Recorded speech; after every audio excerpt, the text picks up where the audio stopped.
বন্ধুরা, আজ মহাসপ্তমী, আর তাই এই মহাসপ্তমীর শুভ লগ্নে আজ আমি আপনাদের সাথে করে নিয়ে চলে এসেছি সেই দশভূজার এমন এক পুজো মণ্ডপে, যেখানে মা দশভূজার পূজা অর্চনায় ও আনন্দেতে মেতে উঠেছে আগত ও বহিরাগত সমস্ত মানুষজন। পুজো তো খুব সুন্দর চলছে। ওকে, থ্যাংক ইউ।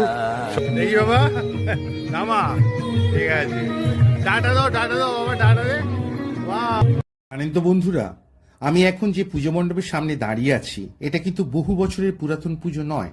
এই পুজোর বয়স মাত্র 3 বছর। কিন্তু এই মা দশভূজার সামনে এসে দাঁড়ালে, এই পুজো মণ্ডপের সামনে এসে পৌঁছালে আমাদের এটাই ফিল হয়, এই পুজো যেন বহু শত শত বছরের পুরাতন পুজো। জানেন তো বন্ধুরা, এর পাশেই অনুষ্ঠিত হচ্ছে মা দশভূজার হাতে মহিষাসুর বধের পালা, যে পালাকে আমরা মহালয়া বলে চিনি।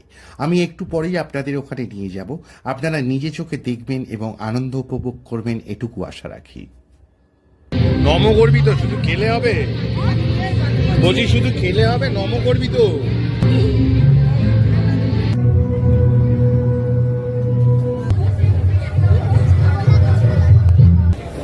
কালকে কি অনুষ্ঠান আছে মামা? কালকের আছে একটা আকর্ষণীয় অনুষ্ঠান আছে, ম্যাজিক। আচ্ছা, চলুন বন্ধুরা, এবার আমরা এগিয়ে যাই ওই পালাটা দেখার জন্য। এবং ভবিষ্যতে যা ঘটবে সব আমার ইচ্ছে মাত্রই। ওই দেখো দেবী, মহিষাসুরের অত্যাচারে ত্রিভুবন কম্পিত।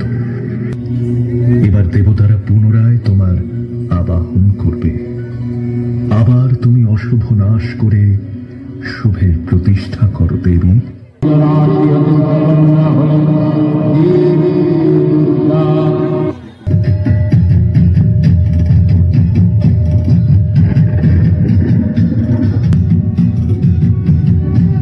বন্ধুরা, এই মহালয়াটা দেখে আপনাদের কেমন লাগলো আশা করি আপনারা লিখে জানাতে ভুলবেন না।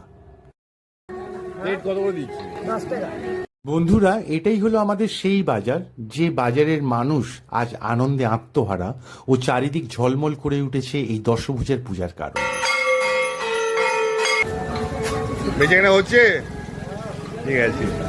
দেখতে পাচ্ছেন বন্ধুরা, মিষ্টির দোকান থেকে শুরু করে চারিদিকটাই ঝলমল করে উঠেছে যেন দিনের মতো আলোতে।